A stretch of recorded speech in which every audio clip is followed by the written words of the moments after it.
We'll take a look. I definitely am selecting Masked Hunbats as I'm in control. Game 2 picks and bans coming out here. Luminosity do have control. I really expect an eUnited Hunbats ban. I don't think there's anything wrong with that. Sometimes when a player comes out and has a fantastic performance on a character that's lower on the charts, you're kind of stuck there. Do we really want to ban, I don't know, Cabrakan? Yeah. Do you really want to ban a character like Naja? Then you're in a troublesome spot. But banning Hunbats, nobody's really making fun of you for that. Medusa, Zeus, and Cabrakan also going to join the likes of the bannees. So the Morrigan is the first round pick for Luminosity. Now, not only does this character have some ambiguity baked in by herself, but who's going to play it on the side of LG? Scary D, Mask potentially, could even be on the form of Baskin in the mid lane, depending on how Luminosity has been practicing this in scrims and what's been working out. Because I guarantee you, a team like Luminosity, they've picked the Morrigan before practices. They've put her in 4 different positions, I'm assuming, with BaRRaCCuDDa as well, trying her out just for, you know, fun. But either way, we'll wait for the game to start to see. But Hercules, Sylvanus, great front line to protect the Morrigan. And also, you got to think about the other side totally. Morrigan and Hercules, 2 go-to selections for Benji on the side of eUnited, who's one of the newer players here. But Benji going to do what Maniac has been doing and pick up the Broken God. Osiris will come out one more time in the solo lane. He's had a successful stint so far over there in Europe. We'll see how he translates over to North America. But before I ask for your takes on the first half of the draft, Tolly, I want to point out the Athena. PainDeViande's Athena has been something that players have talked about for a long time, and although she's not numero uno in the meta right now, Pain certainly can do work with her. Absolutely, especially with Khaos playing the Poseidon yet again. Very confident in his ability despite having a lackluster performance in the previous game, but now it's in the addition of the Athena. You can dash, taunt. It's going to be interesting to see how Pain and Khaos work together in this game. eUnited bans out Thoth, which I think is an intelligent ban. I think that Baskin was handleable, but if that Thoth doesn't get picked in the first half, just toss out the ban. Not too big of a deal. PandaCat's going to bring out his Cupid. A lot of players have really stepped it up. Emilito's always had the Cupid, and Zapman's always had the Cupid. But we've seen Wowie, who I think has taken the mantle of Cupid. I think PandaCat's a little ticked about that. I think Panda wants his Cupid lane back. With the Athena, should be a good matchup for them, forcing the beast potentially and then allowing the Fields of Love to do work here. And it's a Rama and Anhur for Luminosity, so more than likely this Anhur is going to go to Baskin, and then we'll see Rama being playing on BaRRaCCuDDa. So this leads me to believe that Mask is going to be playing the Morrigan in the jungle. Very interesting. So right now, LG, eUnited, look at the drafts, Tolly. Quick, one word, who wins? 2 Warriors and a Guardian on the side of eUnited. There's never one word. I'm always going to be talking for as long as I possibly can. I gotta give it to Luminosity though, because they have JeffHindla playing the Sylvanus yet again. 2 Warriors on the side of eUnited is 10 words. I didn't even count the remainder of your statement. Either way, Tolly thinks LG is gonna win with this one. Mask will be playing that Morrigan in the jungle, and you've got Scary D on one of my favorite skins. I'm sliding into base. I love baseball, Herc, man. I absolutely love it. Look at this. Look at eUnited's positioning, trying to catch off the members of Luminosity. Hey, remember your play from last time? We got ya. Mask off. PandaCat starts the game with the first blood this time around. Scary D, though. Benji's in trouble, and he'll be all right. But that right there, that's the type of play that eUnited has made a name for themselves on. If you look at last year, and even the year before that, where PainDeViande has a successful enemy, as they were known then, team, they're successful because of their ability to adapt. This team has made a name for themselves, number 1, on objective calls and secures at odd times, and number 2, on their ability to, all right, that's what you're going to do? Fine. We can change it. We can adjust. They did what Luminosity did last time, but instead of just bringing the solo, they brought the whole damn team over. Scary D in some trouble here. Benji gonna back off as Scary D finds himself about 15% in total. He'll be able to heal that up as he levels, but right now definitely cannot contest for the jungle, but Baskin and Mask gonna help him out. They're definitely going to try to contest this objective. Speed buff going on the side of Luminosity. It does go their way, so the invade not in favor of eUnited despite having the numbers advantage. Scary D did have to stay in the way because of those 3 important archers. If you miss that, you're not going to necessarily hit level 2, and without Hercules having the pull-push combination, you're basically doing only half the job, and that's not going to help him out against such an aggressive god as Osiris. So right here in the mid lane, the Anhur selection. I actually like Anhur mid a lot more than I like some of the other Hunter mids.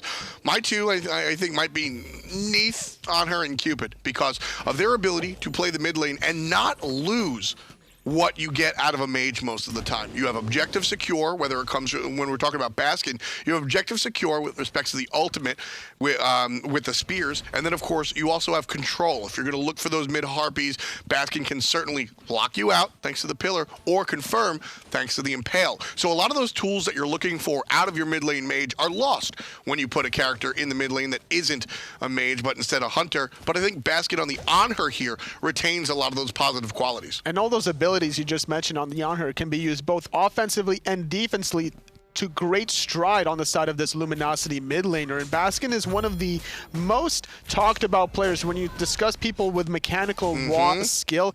And Anhur is one of these guys that demonstrates that to full effect. Anhur is one of the most mechanically demanding characters around. In fact, when we have the pros come to town and they're playing in lands, whether it's for a LAN or something fun like the Spring Fling, like we'll be doing in a little bit on behalf of charity, you actually see for fun these guys duck into the big room with all the computers, which we lovingly call the icebox because it's always freezing in there, and they'll battle it out 1v1, Anhur v Anhur almost all the time. That's the go-to. Shoutouts to Omega, who filmed Ionic winning one of those 1v1s, and you can catch it on his Twitter. But it's really fun to see how the pros really treat a character like Anhur, and how everybody sort of acknowledges, yeah, man, Pillar and Pales, still hard. The Anhur versus Anhur joust gets very competitive amongst every single pro player. It's always interesting. If you ever had the opportunity to just sit there and listen, you could see some of them even try harder in the Anhur jousts than they do in these SPL games. Absolutely believe it, man. The Anhur, because that's real. That is, everybody even, no jungles, no nothing. It's just 2 deaths or a tower. And the Anhur certainly want. Ooh, look at this play. BaRRaCCuDDa and Khaos trying to be sneaky here in the mid lane one more time like they did for First Blood. Khaos drops to Kraken right on top of JeffHindla. Doesn't have the Wrath of Terra available, but BaRRaCCuDDa's going to get controlled by Mask. Wonderful transformation in the mid lane. Anhur still dealing damage. There's one ultimate. Down he goes. Baskin answers back, ties the game 1-1 as Luminosity gets one off of their mid lane Hunter. Despite doing all that damage onto BaRRaCCuDDa, not electing to chase him was Baskin, doing a great job being very patient, getting the guaranteed kill onto PainDeViande instead. Mask beads! Mask beads! Mask made a mistake. He had his beads! That's so bad. So we saw a mid laner before actually pop his beads, but he's in the jungle, right? This was weeks ago. Mid laner just accidentally fat fingers the beads, pops it, but he's in the jungle. Enemy team has no idea. eUnited watched Mask glow gold. They have every piece of information they need. Mask has to play his next 120 seconds extremely careful because eUnited watched him pop those beads. PainDeViande is definitely going to have to be on top of that timer, making sure that he finds the dash taunts onto Mask here, playing this mage in the jungle role, which is already a very easy target in its own right, and now without that very important defensive relic, making it that much more sweet and tempting for eUnited to continue their stretch. Timing was almost perfect. Those buffs just spawned, and so Luminosity just took them down. Now, with eUnited seeing the fact that Mask's beads are on cooldown, that's where you want to invade into the jungle. That's where you want to punish the mid lane mage and really make sure that, well, with your beads down, we're going to punish you. But instead, Luminosity understand the situation, and they go right for those camps. So no cheekiness coming out of eUnited just yet. And to be able to handle the last loss out of eUnited, to be able to kind of get early momentum here, is showing why they're still relatively strong, despite having a lackluster performance to begin the Season 4 Spring Split. We'll head back into game. Sorry about that brief stop. Players need to fix things, and now they're fixed. 1-1. Are our kills, and teams separated by about 1,000, surprisingly. eUnited starting their match off very early, especially in comparison to last time around. PandaCat accidentally hits the gold fury here, and the team just decides to go with it. They have Fields of Love, they have the Kraken, nobody here to respond from Luminosity. In fact, Kraken's even being saved because of the vision right around that triangular formation, one between purple and red, one on the mid harpy, and then one in the dual lane. BaRRaCCuDDa's gonna get pushed, and he might die here. He's gotta jump on out of there. The jungle Bellona, which we haven't really commented on. A little rare sight, but certainly a positive character. Nice control on a Benji. He is the Osiris with the full passive out. He'll jump out and still have control. Nice dodge, weave, duck, dive. And Benji survives for the moment. How far is Luminosity going to go? They're not going to dive it. Benji right there puts on his dancing shoes. And Baskin, not accurate this time around. Able to dip his way out of that one. Going back into the solo lane now with the teleport, picking up some physical defense in the form of the silver breastplate. More than likely transitioning that into the Hide of Nemean line. Trying to focus out the Hunter in the endgame. Especially two Hunters here. One on Baskin, one onto BaRRaCCuDDa. And with a second relic slot available, if he goes Hide of Nemean line with the Thorns, the mid to late game is going to be very difficult for the two Hunters out of Luminosity to stay in contention. We saw how much reverse damage can hurt earlier in the day. You're going to want to watch the VODs. Maniac for Obey played Kuzin, bro. He brings out the Turtle God, and everybody's like, what? But it was a Burst Mage and two Hunters, and that return damage was very strong. Although he doesn't have it built into the kit, like you said, the itemization is certainly going to bode well for this player. We're watching vintage eUnited here. This is vintage enemy right now. They got some weird picks. Uncle Bellona, Osiris is half weird. I think we can still call him a little bit strange, right? PainDeViande on the Athena. And early aggression, adaptation, strange objective calls that work out. This is what this team wants to do. I personally speak a lot about team identity and how that will help you. eUnited are playing to their identity. Now getting aggressive in the jungle. Speed buff secured by Luminosity, but the damage from eUnited onto Scary D is real. He's down to about 60%. Viriziel can't really seal it. Luminosity take care of their own. That's the second speed buff that was contested by eUnited, but both times around it was Luminosity that actually were able to secure their own speed. And on top of this, JeffHindla prevents the taunt from PainDeViande by using his own ultimate. The Wrath of Terror was used. It seems that PainDeViande used his ultimate right onto PandaCat, expecting some sort of team fight. Which is exactly what's going to happen. Viriziel right side takes down Scary D. Here's trouble on the left side. Mask again going for that mid lane on her. Takes him out, but BaRRaCCuDDa puts a dot on him with the ultimate out of the ROM. Well done by the guys on Luminosity. It doesn't work out, but PainDeViande sees the future right there. He's helping out of the right side with that invade, immediately realizes Smite 101. When there's too many players on the right side of the map, you go for the left side. With gold security down, Luminosity's only choice is to hit the buffs. Pain ults his Hunter, anticipating that the bad news is going to happen. What they didn't anticipate was that the Luminosity Hunter was actually going to wrap around from the long lane. So that was trouble for Pain and Panda as they got aggressive. But I love the decision making coming out. And this kind of aggression is putting a world of hurt here for Scary D. It's now Benji with a very comfortable 2-level lead playing this Osiris that's very dependent on Snowball, trying to get these items online to start rotating over the enemy soul laner, and then look for the plays in the team light, because as the game progresses, Benji on the Osiris is going to be less impactful than the Hercules. And right now, that Snowball kind of working out. It's 11-9 just looking at the kills, or excuse me, just looking at the levels there in the solo lane. About a level and a half separating these two players. And Benji traditionally has been very strong on these types of aggressive frontliners. He's the guy that wants to really make an impact and make you remember his name. He's not going to just quietly sit there, play Vamana, and then knock you up once in a while. If he's going to play Vamana, he's going to ult and just walk into your backline. Very much the styles of Maniac that we saw over in Europe today. Definitely the Machine of Salt, having the very comfortable lead, wanting to make sure that despite whatever name he will go by this time around, that you will remember it. But either way, he now has that second relic, and it is going to be the Thorns. But surprisingly enough, instead of the Nemean line, going for the Breastplate of Valor, trying to get a lot of cooldowns available to be very spam-oriented. And to be fair, Osiris can be played a little bit of both. Exactly. I mean, you know, the more cooldown reduction you have, that's just going to allow that passive to come up even more. Your abilities go out, your passive builds. That's what Benji's after. On the subject of name changes, y'all know that gets me very angry. I don't mind the change from Benj1 to Benji. I think that's okay. So hats off to the solo laner here on eUnited. They're all surrounding the speed buff. They really want to keep Mask down.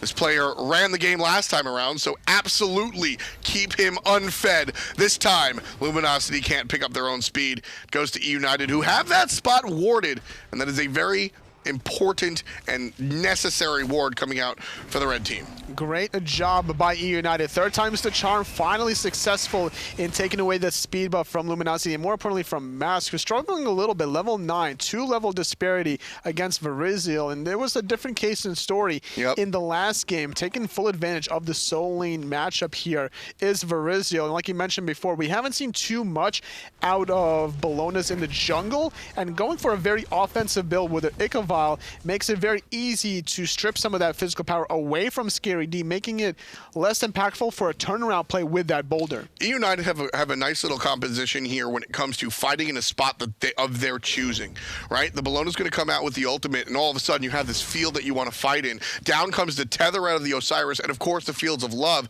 Forget about the Kraken and the Athena ult. Wherever eUnited want to fight, Luminosity need to walk away.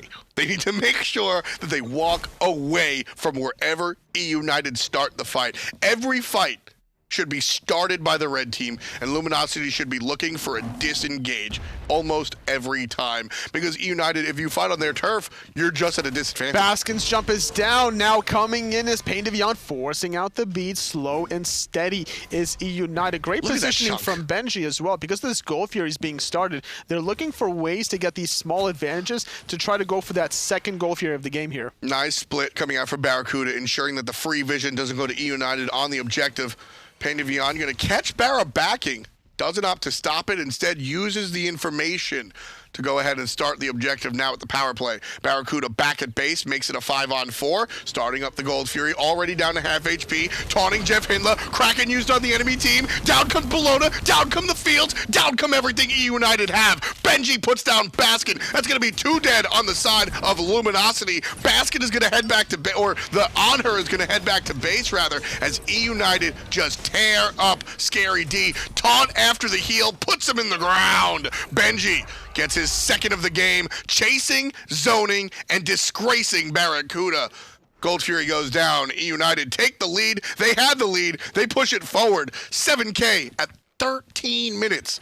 It's 5-2. That one play, seeing BaRRaCCuDDa back, is all it took to trigger that Gold Fury attempt, knowing that it was going to be a 5-on-4 for at least 25 seconds or so. That's the time it takes for anyone to go from the fountain back all the way to the Gold Fury, which is the standard movement speed. Using that piece of information from PainDeViande, he makes the general call. I love that play because I think a lot of, especially Athena players right there, the taunt is it's a decently long range. A lot of players might just stop that back, and that starts a 5-on-5 fight. But instead, Pain comes around the corner and walks away, knowing it's a 5-on-4 fight. That was an intentional call to let him back, and that's what allowed eUnited to take the win. And taking advantage of JeffHindla, playing level 9 Sylvanus here without the magical defense. He has the sovereignty and the reinforced greaves, which is going to keep him alive against this physical manslaughter combination of the Osiris Bellona, but he doesn't have defenses necessary to deal with the Poseidon.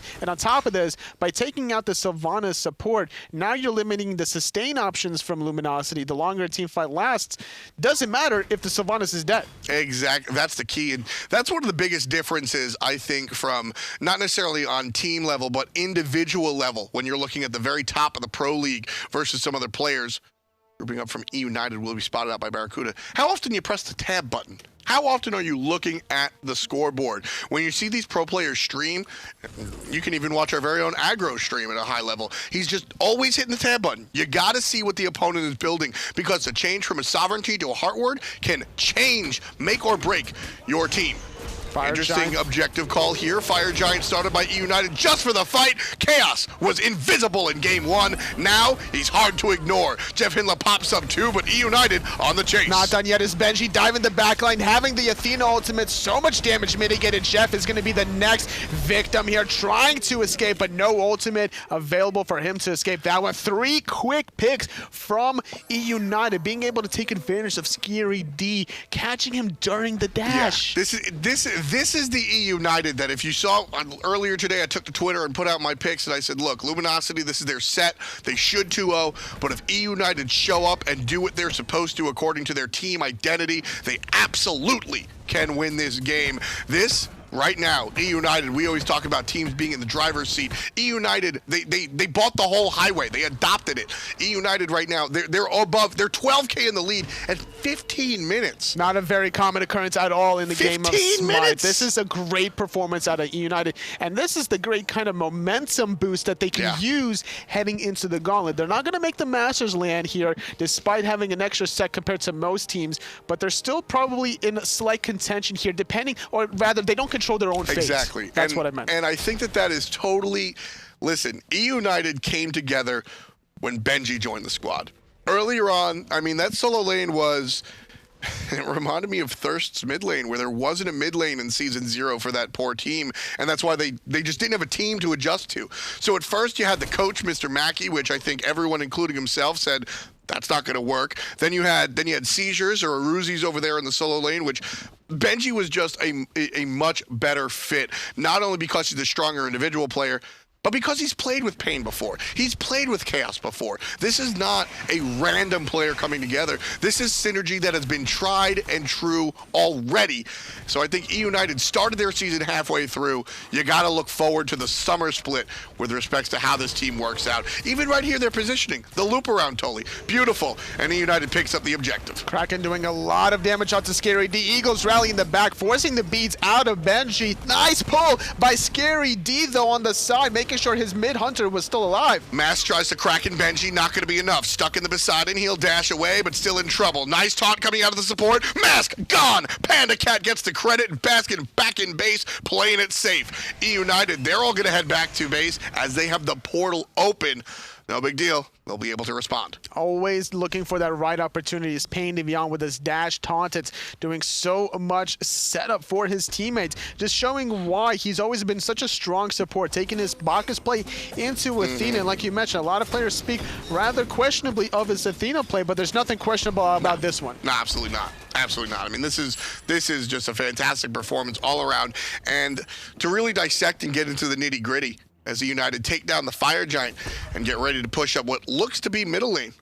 The only lane left with towers is going to be the duo, but eUnited opting to, well, they're making their decision right now. I think one of the bigger things for eUnited here is the fact that BaRRaCCuDDa has he's accepted his role as the facilitator jungler. I think Bellona jungle is a perfect selection where he can do a little bit of both, but 2-0-7 is how I want to see BaRRaCCuDDa play. Once upon a time, PandaCat took a step back. He disappeared. He went away. Well, he didn't disappear. He had to leave. And so BaRRaCCuDDa tried to step up and play these out Kwongs, and that's just not his role in this team. He needs to play more of this facilitator. It also makes sense why he's playing the Bellona here, because if there's ever a warrior that I want against two hunters, there's two gods I'm thinking of. And eUnited have both of them right now on the side of Osiris and the Bellona, which is why they have both of them have 100% kill participation. They've been involved in all of these little skirmishes, and now with these team fights, the reason why Benji didn't go for Height of Enemy line, because BaRRaCCuDDa was going to go for it anyway, and they've been doing a great job showing why these two double warriors are superior to the double hunters. This has been a treat, totally. When I want to watch some Smite, this is what I want to watch. And it's what's so much fun about this for me is that it's not top team versus top team. eUnited have had struggles. Frenzy popped. That means fight. Scary D is popped. JeffHindla is gone right after BaRRaCCuDDa. He's going to walk away until Khaos puts him down. Baskin still staying safe. 1-2-1 because usually he's just backing. There's nowhere to back when you're in the throne room. eUnited take out the left side. No towers left on the map. Phoenix is down. Fields of Love popped, and Titan doesn't walk into it. That's a little problematic, but eUnited is still going to continue and clean this one up. Baskin pops the Aegis just for now. Jumps on towards Khaos. Impale, basic. BaRRaCCuDDa saves his mid laner. The Titan right now finally going to get focused by eUnited. 13-2. And in just 19 minutes of play, eUnited have toppled Luminosity in dramatic fashion. Wonderful performance by eUnited, losing the last game rather handily, but this time around, it's all eUnited all the way. Great draft as well, adaptations, banning the Hunbats, going for the double warrior versus the double hunter. This is the kind of play eUnited is going to have to take with them heading into that gauntlet. Objective secure, individual picks that fit your style, and of course, staying with the aggression. PainDeViande and his squad prove that they absolutely are capable and split with LG. We've got Taco and Hindu standing by to break it down. I'll tell you what, Taco, Tom talked about style. Those two on the castle, very stylish today, I'll give him that. But so did LG back in game one. This game went a split overall between the two sides, LG and eUnited.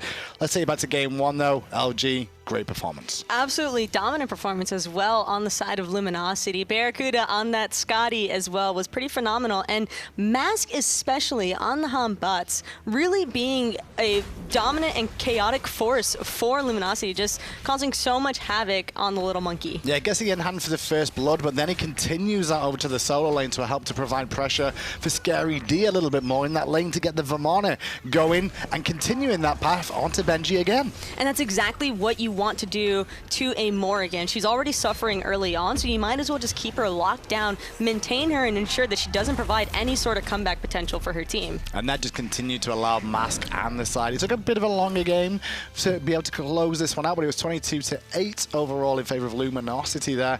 Good performance from them in game one, but game two, they let eUnited do what eUnited wanted to do, really. Like, that was a sign of eUnited being at their best almost at times in the past. I mean, that was a complete 180 from eUnited. They just immediately swept over Luminosity, and you almost wouldn't have even expected Luminosity to have had the control in game one after seeing game two performance from eUnited. Well, it seems like an Osiris day. Benji got camped in game one, game two, different story. Benji, he went on the rampage himself pretty much.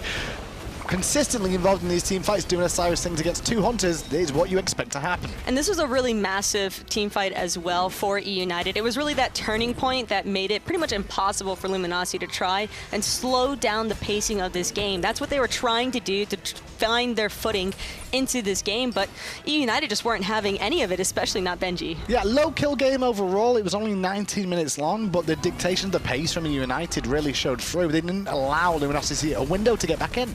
Exactly. You just want to keep the aggression moving forward when you have a draft as aggressive as what eUnited chose to run in that second go round, and it worked out really well for them. I mean, structure damage, Luminosity weren't even able to touch a tower. All right, let's look at assists when we look at the statistics, and you can see there 42 assists from eUnited in that game for only 13 kills. It was like a death ball is what they kind of formed together with that Bellona Osiris combo, and just death balled their way to victory. And that's really all that you need to do. And now Luminosity splitting with eUnited. That sets Luminosity at 12 points, and you know, you've got eUnited right behind them on the cusp, but they don't have as many games played. Well, talking about eUnited and the games played, we do have PandaCat on the line right now, the hunter for eUnited. PandaCat, how you doing? I'm good. How are you guys? Not too bad, thanks. Congratulations, first of all, on the split against LG. Are you happy with the split, or were you hoping for more? No, I'm so happy with the split. We came from a rough phase, the split beforehand, you know, coming in 7th seed, kind of losing the favor of a lot of people from being like a super team to like, what are they doing? They're 7th seed, they suck now, you know, blah blah blah. All the gossip and stuff that comes from the community. But then showing up throughout the whole season, taking like some losses that I might say were like the best things that could have happened to us. Losing to Noble is like, as dumb as it sounds, it was probably one of the best things that happened to us this season. We learned so much from that set, and I'm extremely happy with how we played versus LG and how this season's been going so far. And how do you feel things have been with the addition of Benji back into the team? I mean, we've seen you guys having strong performances, but I want to know like how you feel about this especially. Salt, or Benji as his name is now, he's been an incredible pickup. It's almost like we've found the perfect match for us. He's just as aggressive as each of us are individually, but he can hold his own from ahead and behind, and the pickup and like just the fitment that Salt has provided for us is definitely one of the biggest things that we needed as a team as a whole, because I'd say throughout the seasons our solo lane was not like our weakest point, but a point of hindrance for us. And Salt has just shown up completely. He's been playing like a beast. It was very well put, that PandaCat. I want to ask you as well, like, we're looking towards the end of the season now, with the end of the split. You guys still have a shot of making the top 2, though, don't you? With how these games have worked out for you. I believe so, yeah. I believe if we 2-0 Gabe this upcoming game that we have, and things go in our favor between Eager and Luminosity, I believe we do have a shot of making top 2. So with that then, where do you think you will make? Do you expect to make top 2? Or is that just more of a hope or a pipe dream for you guys? You're No, actually really trying for it? We're making top 2. You we're are making top 2. Hey, confidence is key. It really is. And that's the main thing, PandaCat. When I look at your team as a whole, like you said, you've had trials and tribulations as a team here. But what are we solid now as eUnited? Is eUnited now a solid team that people can look at and like start to back again? Oh yeah. I mean, if our games from these recent games, if they haven't been a statement in themselves, I think that we are not a team to sleep on anymore. Although, to be fair, we've been slept on through every season, which is kind of cool. It's like whatever, you know. They're probably, I assume coming into this land, people are gonna be like, United, yeah, like who are they? But then once we pop off, like we always do, it's gonna be the same story as it always is, you know. Mm-hmm. Well, and I'm pretty happy. Good. I'm glad you're happy, because that makes me happy if you're happy, Panda. Do you have any shout outs you want to give before we let you go today? Shout outs to eUnited for being a sick sponsor, and shout outs to Makey, who actually doesn't get much love. He's been an awesome coach and a great addition to the team. Shout outs to Salt for being an awesome fitman, and shout outs to all the fans and every pro player, because all you guys are amazing. Well, fantastic, PandaCat. Thank you so much for coming on to give us a quick interview there. Exciting times from eUnited, making a late run here on the North American scene. They've been kind of mid-table most of the time, Taco, but right now they're in a pretty good spot. PandaCat is such a nice guy. Like, just overall, he didn't even need to say it, but he's like, shout out to all the pro players and, you know, giving some coach loving, things like that. Coach loving, something you should do. Definitely love the coaches. You get underrated here. But one thing that I can mention as well, thecaster.tv, if you've not heard about it yet, get over there and sign up. You want to be a caster? You want to attempt to learn to be a caster or show you've got the ability to do it? Come join this reality competition. $10,000 goes to the winner, and you'll be down at hi-rez Studios for a little while and get to hang out with some of us too. And we'd certainly love to meet new people and get a good insight as to how the rest of the community thinks that we do our job. Okay.